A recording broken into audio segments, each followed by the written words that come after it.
বিয়ের ঠিক আগের রাতে এই পাইপটি আসে গ্লাসটি থেকে জলটিকে নিয়ে পালিয়ে যেতে, কিন্তু বাইরেই দাঁড়িয়ে থাকে জলটির বাবা অর্থাৎ বায়ু। আর সেই বায়ুর প্রেসারে আর জলের নিজের ওজনের জন্য পাইপটির হাত থেকে ফসকে যায় জলটি।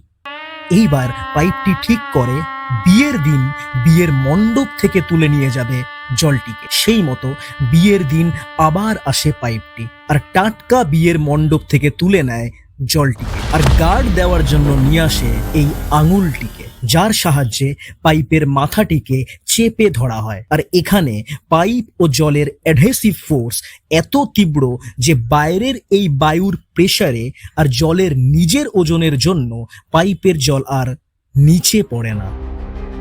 আর এইভাবেই জলটিকে নিজের বাড়ির বউ করে তোলে পাইপটি।